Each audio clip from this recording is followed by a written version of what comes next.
The mirror's image tells me it's home time, but I'm not finished, 'cause you're not by my side.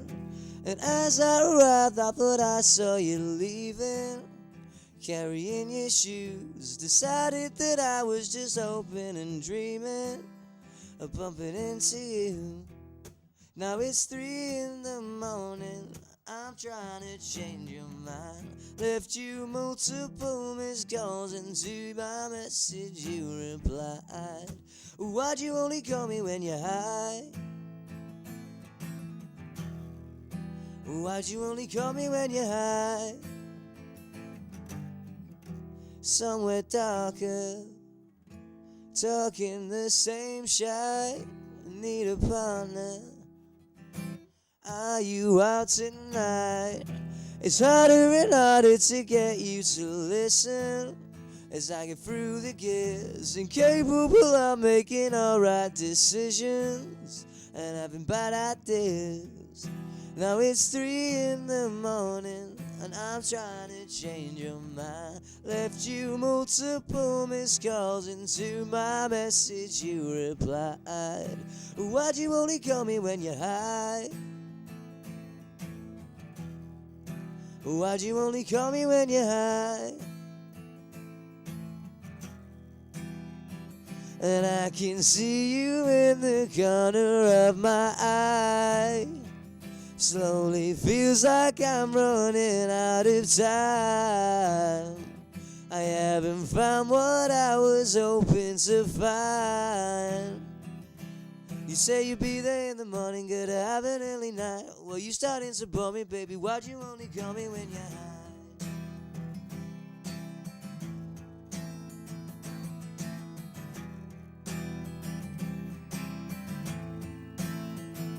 Why'd you only ever phone me when you're high? Why'd you only ever phone me when you're high? Why'd you only ever phone me when you're high? Why'd you only ever phone me when you're high?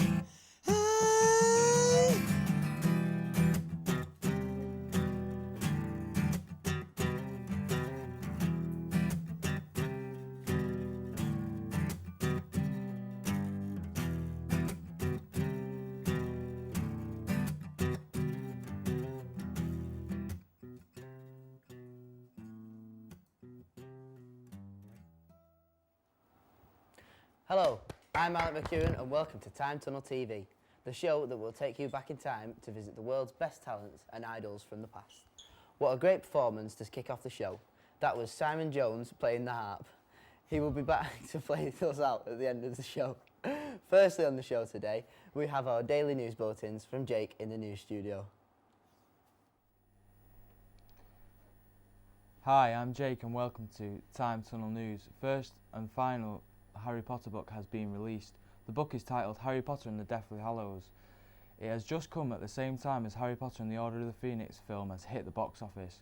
The book has sold 8.4 million copies in its first 24 hours and had critics and fans alike going crazy for more. Unfortunately, Harry has met his fate and this will be the last of the J.K. Rowling series. In other news, there has been a tragic shooting in Virginia Tech in Blacksburg, America. The gunman shot his way through a Norris Hall classroom building, killing 27 students and 5 professors and injuring 17 others. In 2 separate attacks 2 hours apart, the gunman then proceeded to take his own life. Our thoughts are with the families and the victims of the people who are injured in this tragic event. This has, however, raised questions over US firearm laws, mental illness and campus security. Gordon Brown has taken over the UK's Prime Minister job after Tony Blair has stepped down after a decade in charge. Brown, Blair's former Chancellor, has promised a cabinet reshuffle, promising to lead a government of all the talents and provide the best chances for everyone. Alistair Darling is tipped to replacing Gordon Brown as Chancellor. Our main story tonight comes from Portugal. A 3-year-old girl named Madeleine McCann has gone missing from a hotel room in Praia de Luz. Madeleine has been reported missing after her parents returned after leaving her and her 2 siblings asleep in the ground floor apartment and going out for a dinner nearby. The parents, Gary and Kate McCann, frequently checked on the children throughout the night. Her mother discovered she had gone missing at 10 p.m. The parents have apparently left Madeline and her siblings alone previously during the holiday, according to the Portuguese police, to attend the late-night suppers and the pool with friends.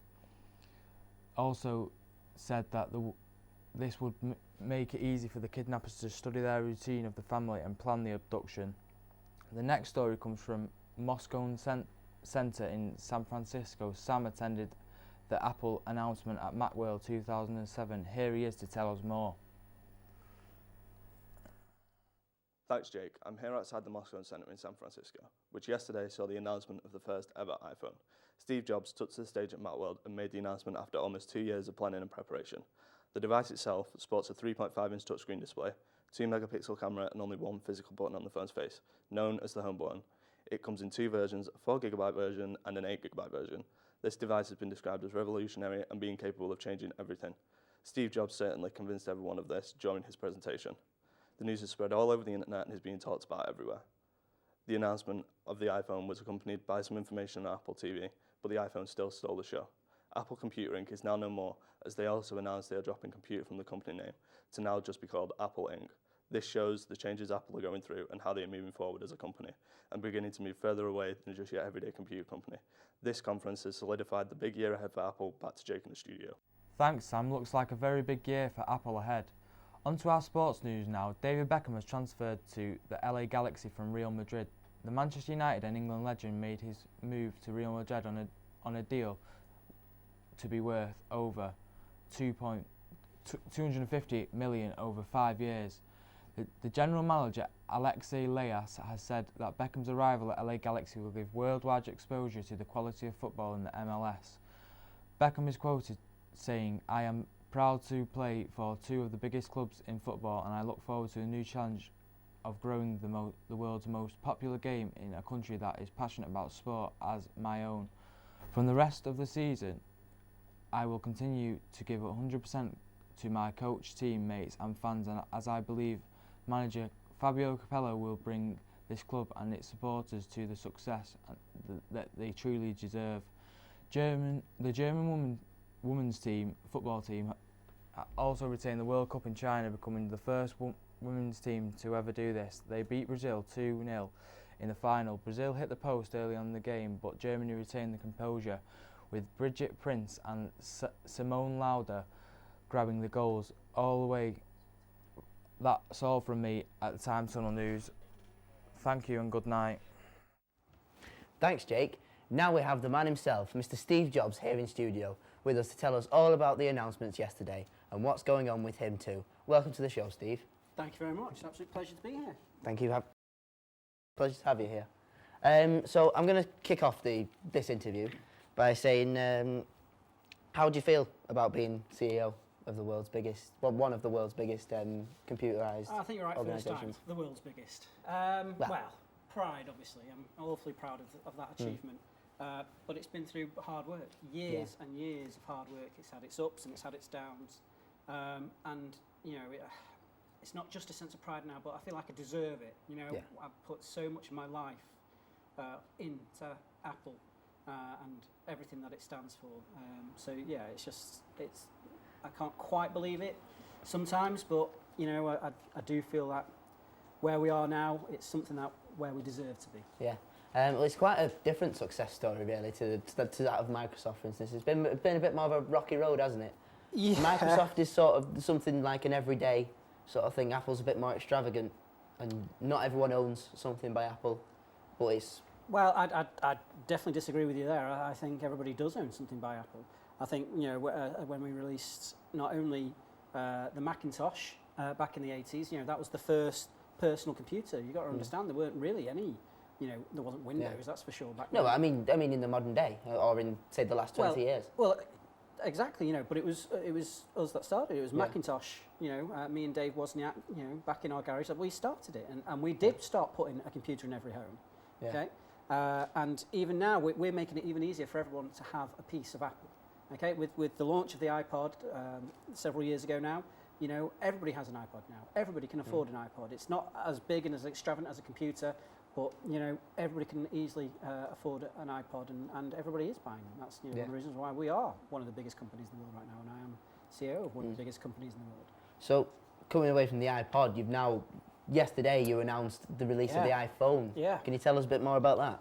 Well, it just goes on to what we do best in Apple. We revolutionise the technical world. We're at the forefront. We're the leaders. We set what is the technological advancements for the next generation. We started with the Macintosh back in the 80s. We brought it back in the early 90s with the new Apple Macs. And then we did it again with the iPod. And now this is the latest technology, the smartphone. Okay, mobile phones have been around for the last 15 years. They've been around for the last, between 5 and 10, getting, smaller and smaller, more personalised. And now everybody can have a mobile phone. Everybody's got a mobile phone. The smartphone is something new. The smartphone is something different. It takes what is basically just a telephone in your pocket and turns it into a computer in your pocket. Just take a minute to really truly understand what I'm saying. I'm sure. A computer in your pocket. That's what it is. It's not a phone. It's a computer in your pocket that you can do whatever you want on it. You can surf the web. You can play apps. The App Store is going to be the next biggest thing. The fact that you can go out, you can go online into our App Store, and you can pick up apps that can do almost anything. There is no limit to what can be done now. Yeah. This is what this phone does. It's unleashed the phones. It's no longer just a phone now. Smartphones. Get used to that phrase. You're going to be hearing that for the next 100 years. So do you think, is it just going to be an Apple exclusive thing, this, or do you think a lot of other companies will follow suit and release this smartphone? Well, everyone will, of course, they realise what a technological achievement this is. Of course there's going to be people jumping on the bandwagon, but we got there first, and that's what Apple does. We're there first. We set what the world's going to work to for the next 20, 30 years. And then the rest of the world catches up with us. We'll always be at the forefront. We'll always be in the lead because that's what Apple does best. Fair enough. So it'll change the tech industry forever? Absolutely it will, yeah. I mean, it's, with the microchips getting smaller and smaller and computer processors getting smaller and smaller, it's enabled us to make this next, what I foresee as the logical step, taking a personalised computer at home with you. That's what you do. You leave the door now and it's there in your pocket. That's what the iPhone's all about. It's about having that your personal computer on hand when you need it, and that's what the beauty of it's all about. That's why it's so good. I suppose that sort of answers my next question, really, is why, Apple's so largely known for the making of computers, why you would then come up with the idea for an iPhone, but I suppose it's... Well, it's the continuation. Yeah. It is the next logical step in the world, in the evolution of technology, of personalised computers. People don't want to be sat behind a desk anymore. The world's getting smaller and smaller. People need a computer that they can take with them and go where they need to go. So laptops were that first step, but again, they're too big and bulky. You can't just, you can't be sat in a taxi or on a bus. You can't whip out your laptop. That can't happen. But your phone, you've always got your phone on you. All of a sudden, you can now check your emails. You can now surf the web and find the latest information. You can buy your opera tickets or your football tickets or whatever you want. It's right there. Right at the touch of the button. And now you can, your social media. That's the biggest thing that this does. It links social media, and it's going to make social media huge. Already, you've got things like Facebook, with people logging onto Facebook. Well, now it's on your phone. Now it's in. Can you imagine what it's going to be like? Being able to stay in touch with anyone whenever you need. Is this the beginning of the end for computers? No, I don't think so. There's still always going to be that need. I mean, computers are, still absolutely vital for work use. That's what Macs do best. We're used in industry by professionals. That's what Macs are. They're computers for professionals in the professional industry. So there's always going to be a need for that. But the phone allows you just to keep connected to the rest of the world no matter where you are. Okay. I'm going to have to stop you there because we'll shortly be going to a few ad breaks, but we will come back to this later on. So thanks for coming to speak to us today. My pleasure. Steve will be back on later in the show to answer some more of your questions. But for now, we're going to take a quick break. See you in a few minutes.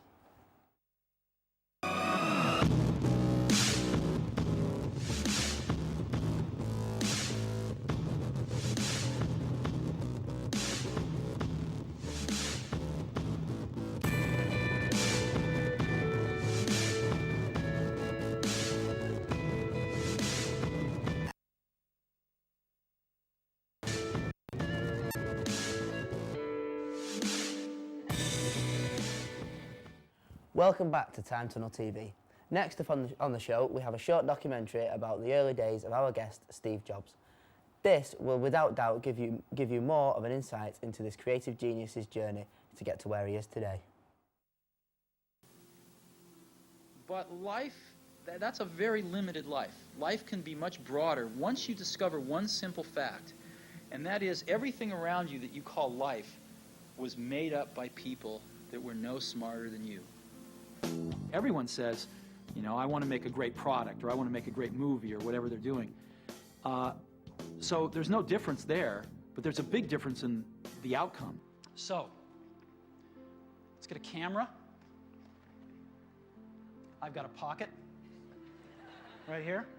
Now this pocket's been the one that your iPod's gone in, traditionally. The iPod and the iPod mini fit great in there. You ever wonder what this pocket's for? I've always wondered that. Well, now we know, because this is the new iPod mini.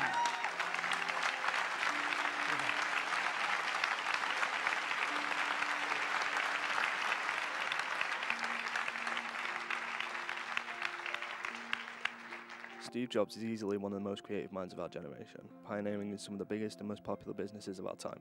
His work ethic to achieve and be different along with his passion for what he believes in is well and truly one of a kind. Steve grew up in Silicon Valley, California after being adopted at a young age by Paul and Clara Jobs. He didn't really have any friends when he was in school and preferred his own company. He was also bullied. This eventually got too much for him, and he warned his adopted parents that he would either transfer schools or never attend again. Not soon after this, his family agreed to move to Los Altos so he could attend school. This is where his love for computers really started to grow. Steve saw his first computer when he was 12 after joining the Hewlett-Packard Explorer Club. He was impressed and instantly knew that he wanted to work with computers, so much so that he transferred to school again to be able to take an electronics class. He then started to attend after-school lectures at Hewlett-Packard and was later hired by them. When Steve finished high school, he moved on to Reed College. However, he didn't last very long and dropped out after the first semester. He still attended calligraphy classes though, because it interested him. After he dropped out, he joined the Homebrew Computer Club. This is where he met Steve Wozniak. They later went on to co-found Apple Computer Inc. A year after the first Macintosh computer was released, Steve was sacked from Apple Computer Inc. But after the company started to decline, he returned in 1996. He changed the overall image, making the whole company more minimal, and started making developments in the software. Steve's return to Apple saved them from the brink and gave the company life again. They slowly but surely started the transition from a computer company to a consumer technology company with the iPod range and the iPhone. This was all thanks to Steve. Steve transformed the tech industry with the changes he made at Apple, even though he'd been diagnosed with cancer in 2003. He went against the doctor's word and continued to work at Apple throughout his illness. This shows the passion that he had for Apple and how much it meant to him. It was more than a business to Steve, it was his life. Steve went through a liver transplant in April 2009. The procedure went to plan and his prognosis was described as excellent. Steve continued to work at Apple after his transplant for a year and a half until his illness worsened in January 2011. He was forced to take a 6-month leave due to focus on his health, as he said in a letter to employees. Steve still made an appearance at the Apple events for the iPad 2 and the iCloud despite his illness. However, Steve announced his resignation from the CEO position at Apple in August 2011, and he appointed Tim Cook as his successor. He still worked for Apple as chairman of the board for the next 6 weeks. Steve passed away due to his cancer on the 5th of October 2011. This was a massive loss for the tech industry with respect to being shown by Apple, Microsoft and Disney. Steve may not be here today, but his influence will always live on in the companies that he worked for. That was some great work there. Really let us know some in-depth stuff. Back in the studio now is the man of the hour, Steve Jobs. Now, Steve, we talked a little bit about Apple before the break. We think we're going to just kind of squeeze away from that now. Working with Apple, how does it differ from working with companies like Pixar and Atari? Well, I think the biggest difference is it was the company that I started and I created with Dave Wozniak there. You know, it was a vision that we had, that we shared. I think that's the key difference. You can kind of go into companies that already exist, and you can kind of run them as from a managerial point of view, but they never quite have that same emotional attachment to them. Whereas, you know, Apple's, you know, my heart and soul. It's, you know, it's my life, really. That's what I've spent my entire life wanting to create and build up. Yeah.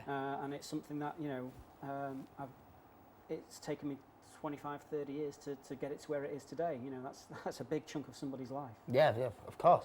What's the next step for Apple? World domination? Well, I think we're halfway there, really, aren't we? I think we've kind of got that sorted. It's to carry on. I think we've learnt from our mistakes. You know, we came up with a revolutionary personal computer, and then we sat on our laurels while we counted our money.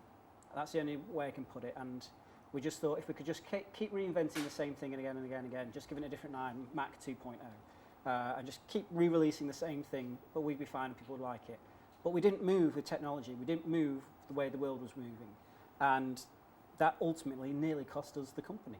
I mean, as it's been, you know, as we said in that documentary, you know, I was let go back in the 80s because they wanted to take the company in a different direction. They didn't see my direction for the company as the right way to go.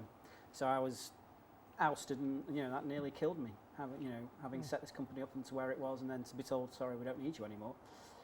It really did kill me. And then to see it, what hurt even worse was the fact to see it go into such a decline, to see it start dropping off the map and off the world. Feels slightly smug? No, not in the slightest. You know, I helped create Apple. All I wanted to do was for it to do well. That's what I wanted from Apple. I don't think there was any part of me that thought, good, I'm glad. It wasn't that in the slightest. I think if that was the case, I couldn't have ever gone back. I had to want it to succeed. So when they did ask me to come back in '96, it was a no-brainer. You know, this was my baby. Of course I was going to come and help it when it was in need. And then they were prepared to listen. They'd realised that you can't just sit in technology and hope it's just going to stay current. You have to push the boundaries of what is relevant, what is current. You decide, you dictate the way technology should go. You don't just kind of follow the market. You decide where the market should go. And that's what I brought back to it. And we reinvented it with one of the main differences, I think, was design. I realised that you didn't just need technology. Technology was going to scare some people. It had to look just as interesting as it actually was underneath the cover. And that's why it was so important that we redesign a personal computer, and hence the Apple Macs. And with it was, you know, it just happened.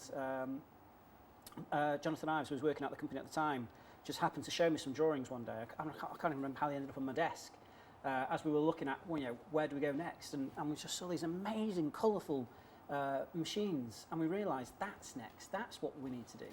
And from there, it's kind of set Apple up on the path to where we are now. We realised design was almost as important, if not possibly more important, than the actual technology underneath it. You know, people look with their eyes first, don't they? And then if you have the technology to support that, wow, what a device. What a piece of equipment you've got. And that's what we've done. And that's how we've revolutionised the technological market. We've taken a mundane computer, something that you normally stick under a desk, you hide behind it, and instead we put it right on show. You know, you wouldn't be ashamed to have that in your living room. You know, it's almost become a piece of decoration as well as a vital piece of technology. Yeah. And that's what we've done in the future now. We're able to shrink everything down and you can take it with you. But Apple products will always look beautiful from now on. Brilliant. What inspired you to start Apple? Well, always, you know, I've always wanted to have my own company, and it kind of followed on from my passion of computers, really. You know, ever since I was a kid. You've got to understand this was an age when there still wasn't a TV in every household. Yeah. You know, computers were a rarity, so we didn't really have a lot of choice back then.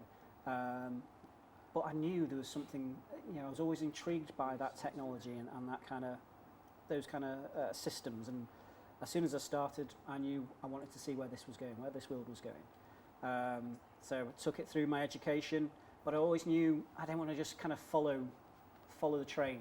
I wanted to be out on my own. I saw how things should go differently, and I wanted to be the one taking that step.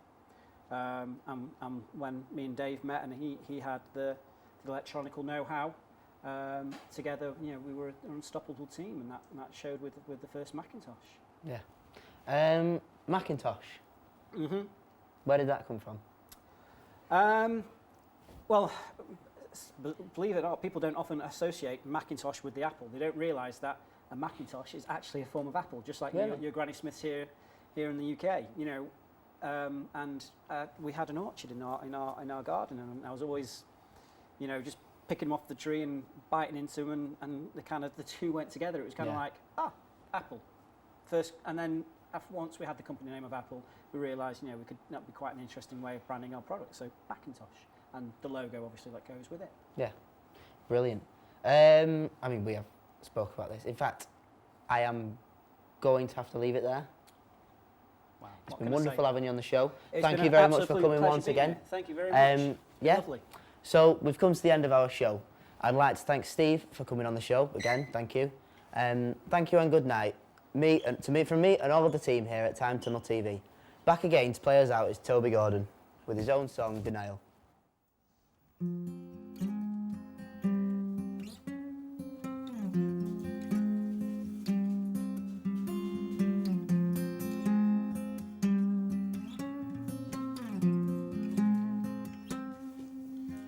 There are secrets that we keep, but the rest I can't.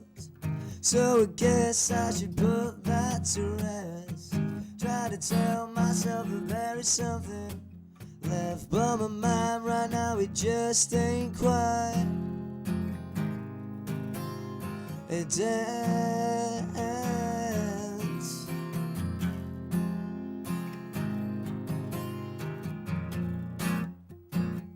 Well, is it 'cause you're in denial? You're running from the truth. Denial. You've abused your use. Denial. Oh, you wear me down now. You wear me down. Denial. You're running from the truth. Denial. You've abused your use. Denial. Oh, you wear me down. You wear me down. You know you do. Yeah, you wear me down.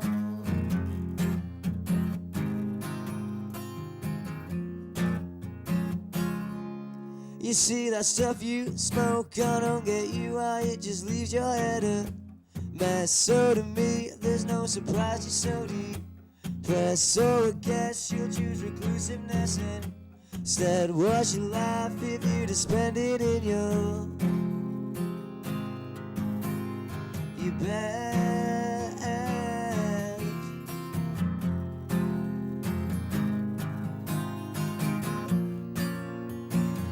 Well, is it 'cause you're in denial? You're running from the truth. Denial. And you abuse your use. Denial. Oh, you wear me down. You wear me down. You see, I thought I was supposed to be your saving grace. Well, the light just seems to miss your pretty face. Yeah, the light just seems to miss your pretty face. What a perfect way to put you in your place, yeah.